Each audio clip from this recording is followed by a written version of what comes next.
আমার বাসা হইল কুমিল্লা রানীর বাজার। কখনো রানীর বাজার, আমি তো সবসময় আর শহরে থাকি না, বেশিরভাগ নাগাইশেই থাকি। শহরে আমার একটা বাসা আছে রানীর বাজার। আমি যখন শহরে থাকি তখন আমি নামাজ পড়ি রানীর বাজারে। তো রানীর বাজারের রাস্তার দুই পাশে মসজিদের সামনে কিছু ভিক্ষুক আছে। তো একটা ভিক্ষুকের লগে আমার খুব খাতির, তার ভালো মন্দ আমি একটু দেখাশোনা করি। তো সবসময় আমি গেলে তে আশায় থাকে আমি কিচ্ছু না কিচ্ছু একটা দেন। তা আমার এক বন্ধু গেছে দেখা করার জন্য। তা আমি বন্ধুর সাথে কথা বলতে বলতে বের হয়ে আসতেছি। তো ভিক্ষুক বুঝ যেতে চোখে দেখে না, কিন্তু আমার গলা হইলে বুঝছে আমি তার সীমানা পার হয়ে গেছি গিয়া। তা আমার ডাক দিয়া কই, হুজুর জাগিতে আছে? আমি কাঠে না আইতে আসছি। তা আমি আবার ফিরা গেছি, আবার দুস্তেরে গেলাম, দোস্ত এই যে ভিক্ষুকটা তার অনেক আকল, কত তো চোখে দেখে না কি আকল, আমি দেখবি কি আকল। আমি তার সামনে গিয়া পকেট থেকে একটা 10 টাকার নোট বার করিয়া ভিক্ষুকটার হাতও দিয়েছি।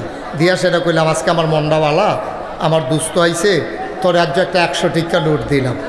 তাই করছি কি টেহারা লইয়া এমনি কিতা জানি চাইয়া আমার দিকে আইস দিয়া কয় শয়তানি করেন। আমি কই কি শয়তানি? কয় 10 টাকা।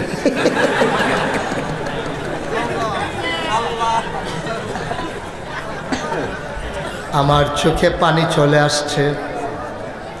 যেই মানুষটা 50 বছর ধরে যেই মহিলার সাথে সংসার করলো, এই মহিলারে না এই দেখলে চিনে না, কথা শুনে চেনা লাগে।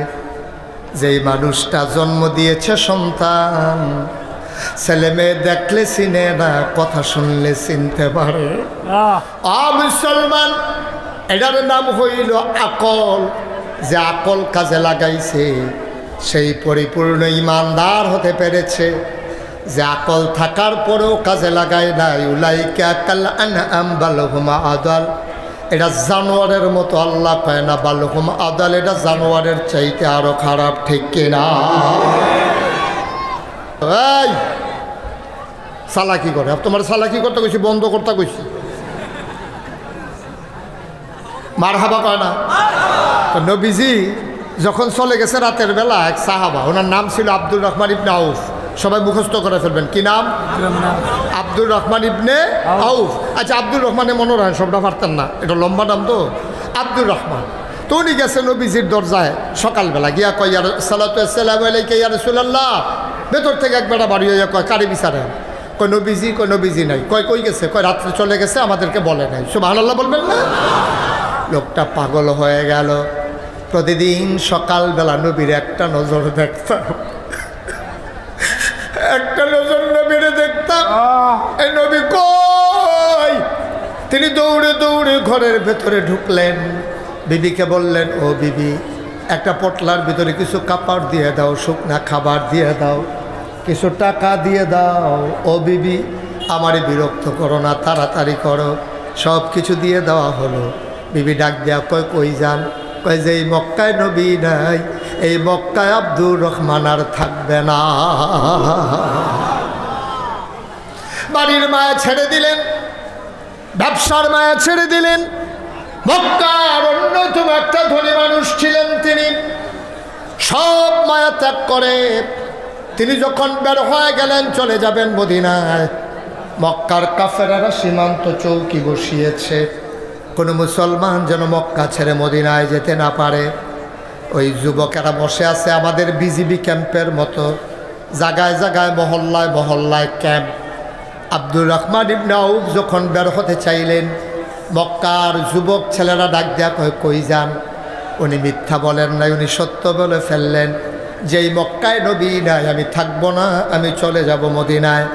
কয় ভাই, আপনি মদিনায় যাবেন, আমাদের তো আপত্তি নাই, কিন্তু আবু জেহেলের নির্দেশ হলো আমরা যারে পাই তারে যেন আটকে দারুন নাদুয়ায় নিয়ে যাই। দারুন নাদুয়ায় নিয়ে যাওয়া হলো।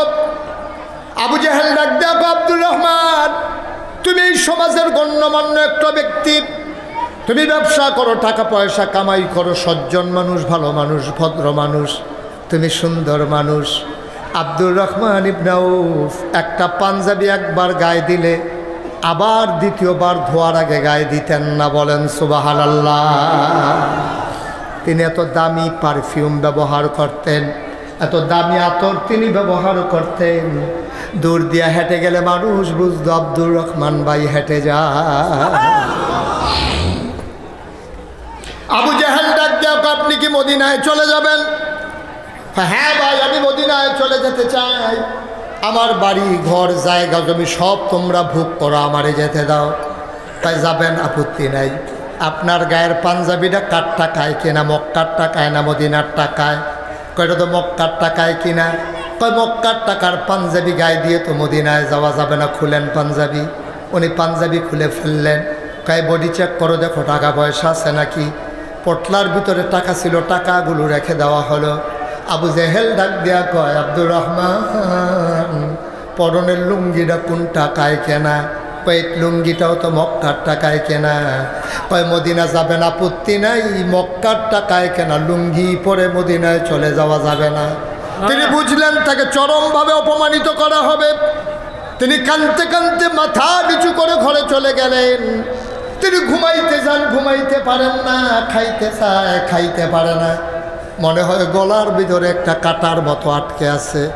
মাঝরাত সবাই ঘুমিয়ে পড়েছে, পাখিগুলো আপন নিরে ঘুমায়, গরুগুলো গোয়াল ঘরে, কুকুরগুলো নিরাপদ আশ্রয়ে, বেওয়ারিশ কুকুরগুলো নিরাপদ আশ্রয়ে ঘুমিয়ে পড়েছে। প্রিয়তম স্বামী প্রিয়তমা স্ত্রীকে নিয়ে ঘুমায়। ছোট্ট শিশু মায়ের বুকে বুক রেখে ঘুমায়, কেউ জানা নাই। আব্দুর রহমান আস্তে করে উঠলেন।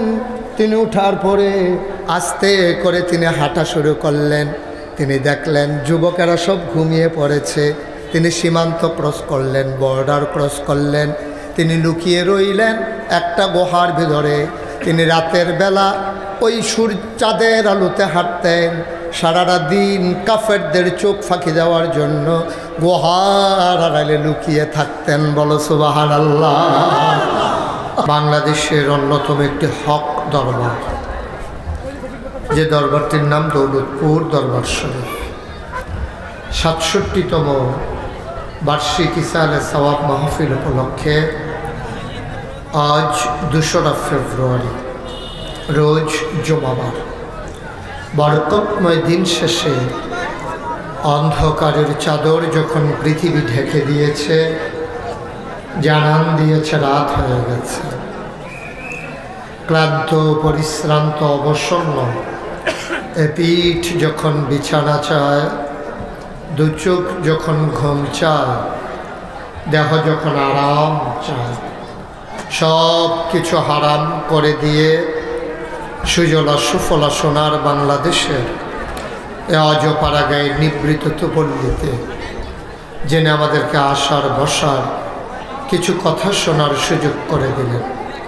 হৃদয়ের সবটুকুন আবেগ, উচ্ছ্বাস, ভালোবাসা, আকুতি কাকুতি মিনতি জমা করে মাবুদের শিখানো কালেমা দিয়ে চিৎকার করে সবাই পড়ি আলহামদুলিল্লাহ।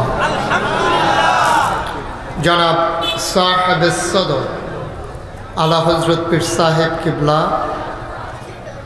উপস্থিত এলাকার বিভিন্ন মসজিদের ইমাম সাহেবান, আজকের মাহফিলে গুরুত্বপূর্ণ আলোচনা করবেন আমার হৃদয়ের কাছের মানুষ, মঞ্চে ময়দানে যার সাথে কথা হয় অবিরত,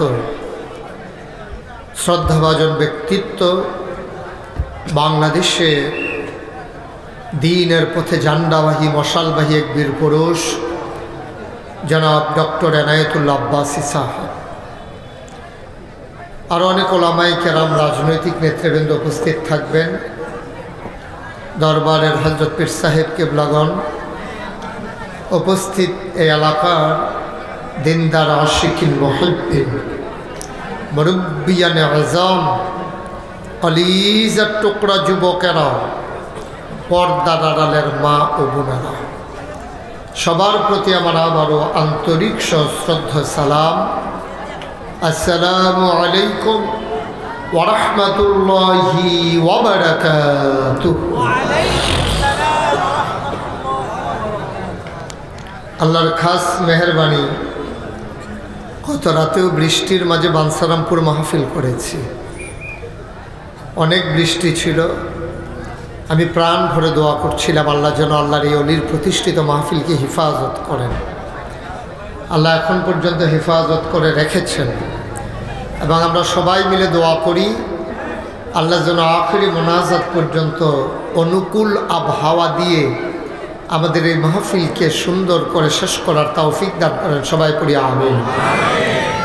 ভূমিকাতে আমি এক মিনিট সময়ও নষ্ট করতে চাই না, আমরা সরাসরি মূল আলোচনায় চলে যেতে চাই। বন্ধুগণ, আল্লাহ তাবারক ওয়া তাআলা এই দুনিয়ার ভিতরে আমাদেরকে মানুষ করে বানিয়েছেন। সুবহানাল্লাহ বলেন। মানুষ করে বানানোর পরে আমাদেরকে এমনি এমনি ছেড়ে দেন নাই। কোন পথে গেলে জান্নাত, কোন পথে গেলে জাহান্নাম, কোন পথে গেলে লাভ আর কোন পথে গেলে লোকসান, কোন পথে ভালো কোন পথে মন্দ, কোন পথে কল্যাণ কোন পথে অকল্যাণ, কোন পথে শিরক বিদআত, কোন পথে তাওহীদ রিসালাত, কোন পথে কুফর আর কোন পথে ইসলাম জানানোর জন্য যুগে যুগে অসংখ্য নবী এবং রাসূল পাঠিয়েছেন। সুবহানাল্লাহ বলবেন না? একটু জোরে বলতে হবে। বলেন সুবহানাল্লাহ। আর জন নাই? বলেন সুবহানাল্লাহ। বলেন আলহামদুলিল্লাহ। আল্লাহু আকবার। আমার আল্লাহ রাব্বুল আলামিন মানুষ বানানোর পরে ওই মানুষদের মাঝ থেকে উত্তম চরিত্রের অধিকারী যাদের গুনাহ নাই, গুনাহ হওয়ার সম্ভাবনাও নাই, এমন একদল মানুষকে আমাদের জন্য আমার আল্লাহ নবী এবং রাসূল করে পাঠাইছে। বলেন সুবহানাল্লাহ। যারা এদিক সেদিক আছেন সবাই দয়া করে প্যান্ডেলের ভিতরে চলে আসেন, অতি দ্রুত আসেন। যারা ওই সামনে দাঁড়িয়ে কথা বলতেছেন আপনারা হয় প্যান্ডেলে এসে বসেন, না লেখা থেকে বের হয়ে যান। এই যে প্যান্ডেলের সামনে, এটা দাঁড়াইয়ে দাঁড়াইয়ে কথা বলার জায়গা এটা? বিবেক আমাদের সব শেষ হয়ে গেছে না? আপনার প্রয়োজন না থাকলে মাহফিলে না আসলে আপনি দূরে সরে যাবেন, এখানে সামনে দাঁড়িয়ে কথা বলেন কেমনে? যারা এদিক সেদিক আছেন দ্রুত চলে আসেন, কম সময়ের ভিতরে আমরা শেষ করে দেবো ইনশাআল্লাহ। আমিন কোন?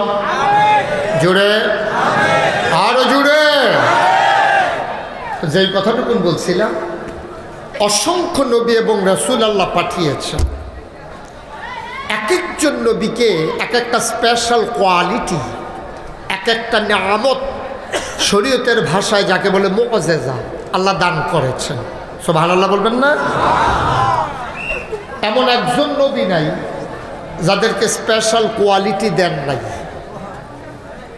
একেবারে আদম থেকে শুরু করে ঈসা নবী পর্যন্ত সবাইকে আল্লাহ নিয়ামত দান করেছেন। আপনি আশ্চর্যান্বিত হবেন, যেই জমানায় যেই নবী এসেছেন ওই জমানায় এর চেয়ে সুন্দর মানুষ আর ছিল না। সুবহানাল্লাহ বলবেন না? সকল নবীরা সুন্দর ছিলেন। এখন আদম সফিউল্লাহ, নূহ আদমে সানি, ইব্রাহিম খলিলুল্লাহ, ইসমাইল জবিউল্লাহ, মূসা কালিমুল্লাহ, ঈসা রূহুল্লাহ, সুলাইমান নবীরে দিলেন রাজত্ব, ইউসুফ নবীরে দিলেন সৌন্দর্য, দাউদ নবীরে দিলেন সুন্দর কণ্ঠ। সুবহানাল্লাহ বলবেন না? এখন আমার নবীরে কি দিলেন? জানতে মন চায় নাকি চায় না? আমাদের নবী শেষ নবী পাইয়া আর আমরা শেষ উম্মত পাইয়া আমাদের নবীরে কিচ্ছু দেবে না, এটাকে আমরা মানি নাকি? আমাদের নবীরে কি দিলেন জানতে মন চায়? আমার আল্লাহ রাব্বুল আলামিন 1,24,000 বলদ আর 2,24,000 বলদ অসংখ্য নবী এবং রাসূল এক একজনকে এক একটা নিয়ামত দিলেন। সমস্ত সাহাবিন, তাবিন, তাবে তাবিন, উম্মাহাতুল মুমিনিন, আইম্মে মুজতাহিদিন, আইম্মে শরীয়ত, আইম্মে তরিকত, সালফি সালিহিন, উলামায়ে মুতাকাদ্দিমিন, মুতাআখিরিন, ইমাম সাহেবান, মুফতিয়ানে নিজাম, মুফাসসিরিনে কেরাম, সমস্ত পীর মাশায়েখ একমত হয়ে গেল। গভীর খেয়াল করে শুনেন, 1,24,000 বলো আর 2,24,000 বলো সকল নবী এবং রাসূল মিলে যা আমার নবীজি একা ইতা।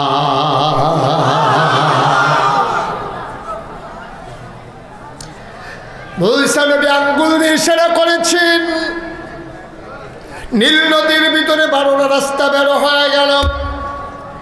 মূসা নবী কদম উঠিয়েছেন, চলে গেলেন তিনি তুর পাহাড়ে। আমার নবীর স্পেশাল নিয়ামত আল্লাহ কি দিলেন? মূসা নবীর ইশারায় নদীর ভিতরে রাস্তা হয়।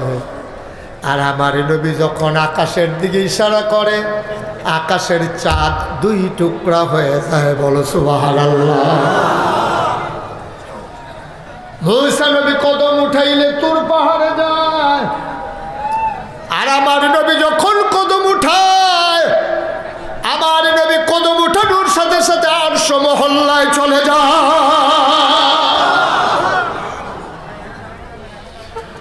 মুসলমান মন দিয়ে শুনুন, এই নবীজি 1,500 বছর আগে যখন দুনিয়াতে আসলেন, দ্বীনের দাওয়াত যখন দিতে শুরু করলেন, মানুষগুলো হয়ে গেল 2 ভাগ। একদল আল্লাহওয়ালা, আরেক দল শয়তানওয়ালা। একদল জান্নাতি, আরেক দল জাহান্নামী। একদল ফেরেশতার চাইতে উত্তম, আরেক দল জানোয়ারের চাইতে খারাপ। মুসলমান, আল্লাহর নবী যখন দাওয়াত দিলেন 2 ভাগ হয়ে গেল। এক দলে পড়ে গেল আবু বকর, ওমর, উসমান, আলী, তালহা, জুবাইর, আব্দুর রহমান ইবনে আউফ, সাদ ইবনে রাবিয়া। সুবহানাল্লাহ কায়না। আরেক ভাগে পড়ে গেল আবু জেহেল, আবু লাহাব, উতবা, সায়েবা, মুগিরা। এখন আমরা যারা এই প্যান্ডেলে আছি, আমরা আবু জেহেলের বংশধর না আবু বকরের বংশধর? আমি যখন যেটা বলতে বলি একটু আওয়াজ করে বলা লাগবে। হ্যাঁ, সবাই মিলে সুন্দর করে। যাদের মোবাইলগুলো আছে দয়া করে মোবাইলগুলো সাইলেন্ট করে নেন। লম্বা সময় আমি অনেক পাবো না, সেহেতু হেলায় 1 সেকেন্ড সময় আমরা নষ্ট করতে চাই না। মারহাবা কন, জোরে কন। এখন আমরা হলাম আবু বকরের বংশধর, ঠিক কিনা বলেন? আমাদের গায়ের ভিতর উমরের রক্ত, উসমান, আলীর রক্ত। এখন আবু বকরের বংশধর যেহেতু 1,500 বছর পরেও আছে, তাহলে আবু জেহেলের বংশধর আছে নাকি নাই? কথা আছে নাকি নাই? এই আপনারা তো কেউ জিগেলেন না কই আছে। আমি এর দূরে যখন কই আসছি দাউদকান্দি মাহফিল, এক বুড়া বেড়া ফাল দিয়ে খেলুয়া কইতে কৌ, মানে আবু জাহেলের বংশধরতে কৌ। আমি তারি দিয়ে কিতা করবেন আপনি? কয় তারে যদি ফাইতাম, তারে ফানি লাগাইলাম, নইল মাহফিলের মাঝখানে খেলা করাইয়া থুতাইয়া গোসল করাই নিলাম। আবু জাহেলের বংশধর আসেনি রে? আবু জাহেলের বংশধরও আছে। কয়েকদিন আগে একটা ধরা পড়ছে ঢাকা ইউনিভার্সিটিতে। ঢাকা ইউনিভার্সিটি কি করতেছেন আপনি?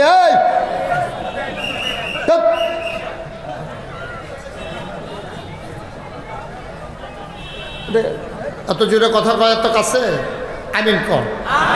তো একটা ঢাকা ইউনিভার্সিটির প্রফেসর, তে কোনো অটো চালায় না, রিক্সা ড্রাইভার না, তে কোনো মাডিও কাটে না, তারে মনে করেন না সিএনজি চালায়। এটা ঢাকা ইউনিভার্সিটির প্রফেসর হওয়া চারটিখানি কথা না। ঢাকা ইউনিভার্সিটির চান্স পাওয়া ছাত্র হিসেবে এটি তো বিরাট। আর প্রফেসর লাভ হইব কি? তার আল্লাহ মন দিছে, বুঝ দিছে না, চোখ দিছে, দেহার ক্ষমতা দিছে না, কান দিছে, সে শুনে না, ঠিক কিনা কম? যেটা 1,500 বছর আল্লাহ আগে কইছে। ওয়ালাহুম কুলুবুল লা ইয়াফকাহুনা বিহা ওয়ালাহুম আয়ুনুল লা ইউবসিরুনা বিহা ওয়ালাহুম আযানুল লা ইয়াসমাউনা বিহা উলাইকা কাল আনআম বাল হুম আদাল। আল্লাহ কয় দুনিয়ার ভিতরে একদল মানুষ আছে বুঝে না, চোখ আছে দেখে না, কান আছে শুনে না। আমরা বলি এটা আবার কেমন মানুষ? আল্লাহ কয় আমি কি বলছি নাকি মানুষ? উলাইকা কাল আনআম, ওরা হলো চতুষ্পদ জানোয়ারের মতো। আল্লাহ কয় না বাল হুম আদাল, এটা জানোয়ারের চাইতে আরো খারাপ, ঠিক কিনা? এমন আছে নাকি নাই? কথাটা কইতো লইলে ইসলামের বিরুদ্ধে যাই গা। কথাটা কইতো লইলে মসজিদ মাদ্রাসার বিরুদ্ধে যায়, কথাটা বলতে নিলেই আলেম ওলামার বিরুদ্ধে কথা বলে, ঠিক কিনা কম? এই যে কইলাম না কয়দিন আগে ঢাকা ইউনিভার্সিটির এক প্রফেসর তে কইয়া বইছে যে যারা খেয়াল করেন সিহন কথা কয়, যারা পর্দা করে, কি করে পর্দা করা কি নফল না ফরজ? আমার কথা না, নফল না ফরজ? কয় যেই সব মেয়েরা পর্দা করে, যারা হেজাব লাগায়, মেকআপ লাগায়, তারা ঢাকা ইউনিভার্সিটিতে পড়ার দরকার নাই। এখন আমাদের ফিরসা হুজুরের মেয়ে মনে করেন ঢাকা ইউনিভার্সিটিতে চান্স পাইল, তো পারতো না, পারবনি? পারতো না তো, যেহেতু পর্দা করলে ফরন যেত না, হাতে তো কইয়া বইছে। আমি বলেছি 92% জন লোক মুসলমানের দেশে পর্দার মতো ফরজ বিধানের বিরুদ্ধে কথা বলো। যেই দেশে হক্কানি পীর মশায়েখেরা নেংটির বদলে মানুষকে লুঙ্গি পরা শিখিয়েছে, হরেরামের জায়গায় কলমা পড়তে শিখিয়েছে, শ্রীর জায়গায় মোহাম্মদ লিখতে শিখিয়েছে, টিকির বদলে টুপি পড়তে শিখিয়েছে, যেই দেশের মুসলমানেরা শান নামাজ পড়ে দুরুদ পড়তে পড়তে ঘুমোতে যায়, যেই দেশের মানুষেরা ফজরের আযান শুনলে আবার যাদের ঘুম ভাঙে, সেই 92% জন লোক মুসলমানের দেশে ঢাকা রাজধানীতে বসে শীততাপ নিয়ন্ত্রিত কক্ষে পুলিশ পাহারায় ইসলামের বিরোধিতা করা সহজ। আমি বলেছি পারলে দৌলতপুরের জমিনে এসে বলো, পিঠার চামড়া নিয়ে ঢাকা যাওয়া যাবে না। নারে তাকবীর, নারে তাকবীর। দৌলতপুর দরবার শরীফ আল্লাহ মুস্তাক ফৈজি সাহেব সবাই পড়ে না আমিন। এখন পর্দা থাকবে নাকি থাকবে না? ওরা হলো আবু জেহেলের বংশধর। উলাইকা কালানাম বল হুম আদাল, এটা জানোয়ারের চাইতে আরো নিকৃষ্ট, ঠিক কিনা বলো? এই জানোয়ারের দল আমার নবীরে শান্তি দেয় নাই। 3.5 বছর আমার নবীরে জেলখানায় রেখেছে।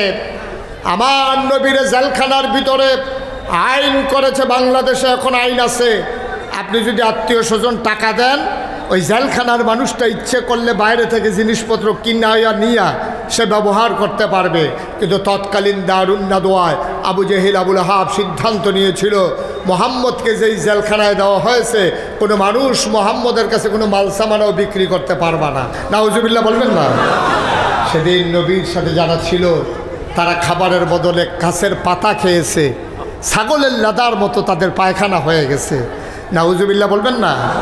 এই মুসলমানদের উপরে এই অত্যাচার করেছে।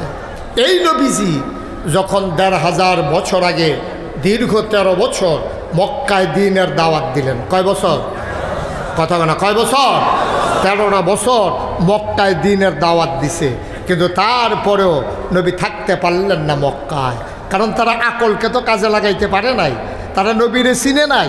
আবু বকর চিনছে, আবু জেহেল চিনে নাই, এ আমির হামজা চিনছে, আবুল আহাব চিনে নাই। তারা নবীরে ওই আকল দিলে লাভব কি? এত মহামূল্যবান আকল এটা তো কাজও লাগাইতে পারছে না। আপনাদের কাছে জিজ্ঞেস করি, আকলের দাম কম না বেশি? কথা করা অনেক, শুধু বেশি না অনেক বেশি? আকলের যে কত দাম, আপনি যে বিডির ফুতের আহল না এবিডির জিগাইয়েন, দেখবেন এবিডি বড় এখান দিয়ে দিব। এবিডির যদি জিগান গো তোমার ফুতের যে আহল নাই কীরকম লাগে, এবিডি দেখবেন কতক্ষণ ধুমধুরা থেকে সোয়ের পানি ছাইড়া দিয়া কইব যে হুজুর না হইলে ভালো আছে, এই ব্যাগ কল অনের চাইতে না হইলে ভালো আছে, ঠিক কিনা কন? আকলের অনেক দাম। ছোট্ট করে কুদ্দুর কথা কই, আমার বাসা হইল কুমিল্লা রানীর বাজার। কখনো রানীর বাজার, আমি তো সবসময় আর শহরে থাকি না, বেশিরভাগ নাগাইশেই থাকি। শহরে আমার একটা বাসা আছে রানীর বাজার। আমি যখন শহরে থাকি তখন আমি নামাজ পড়ি রানীর বাজারে। তো রানীর বাজারের রাস্তার দুই পাশে মসজিদের সামনে কিছু ভিক্ষুক আছে। তো একটা ভিক্ষুকের লগে আমার আবার খুব খাতির, তার ভালো মন্দ আমি একটু দেখাশোনা করি। তো সবসময় আমি গেলে তে আশায় থাকে আমি কিচ্ছু না কিচ্ছু একটা দেন। তা আমার এক বন্ধু গেছে দেখা করার জন্য, তা আমি বন্ধুর সাথে কথা বলতে বলতে বের হয়ে আসতেছি। তো ভিক্ষুক বুঝ যেতে চোখে দেখে না, কিন্তু আমার গলা হইলে বুঝছে আমি তার সীমানা পার হয়ে গেছি গিয়া। তো আমার ডাক দিয়া কই হুজুর জাগিতে আছে? আমি কাছে না আইতে আছি। আমি আবার ফিরা গেছি, আবার দুস্তেরে গেলাম, দোস্ত এই যে ভিক্ষুকটা তার অনেক আকল, কত তো চোখে দেখে না কি আকল, আমি দেখবি কি আকল। আমি তার সামনে গিয়া পকেট থেকে একটা 10 টাকার নোট বার করিয়া ভিক্ষুকটার হাতও দিছি, দিয়া সেটা কইলাম আজকে আমার মন্ডাওয়ালা আমার দুস্থ আইছে, তোর রাজ্য একটা 100 টিকা নোট দিলাম। তাই করছি কি টেহারা লইয়া এমনি কিতা জানি চাইয়া আমার দিকে আইস দিয়া কয় শয়তানি করেন। আমি কই কি শয়তানি? কয় 10 টিকা।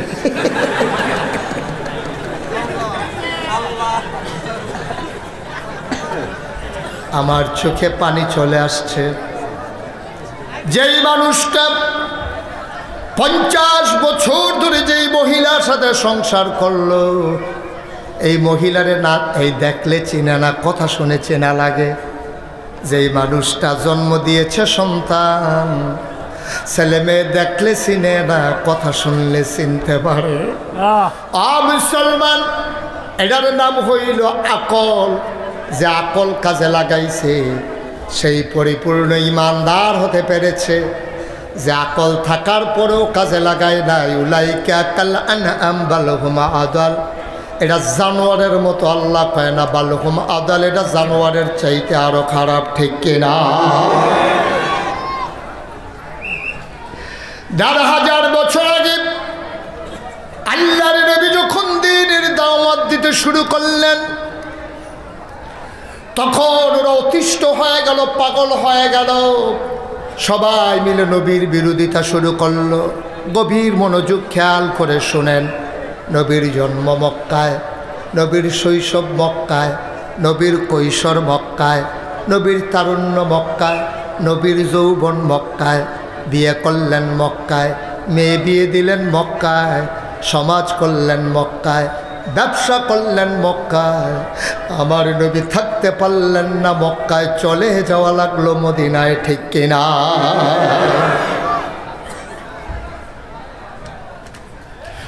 মুসলমান, মন দিয়ে শুনো রে ভাই, আল্লাহর নবী মদিনায় চলে যাওয়া লাগলো।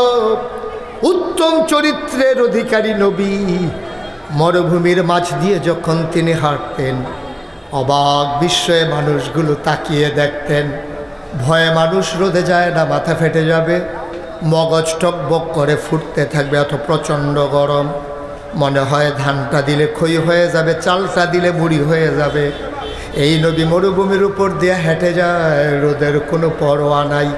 সবাই তাকায়া দেখতো আমার নবী দুপুর বেলা হেঁটে যায়, আর মাথার উপরে একটা মেঘমালা ছায়া হয়ে হয়ে পেছনে পেছনে যায়।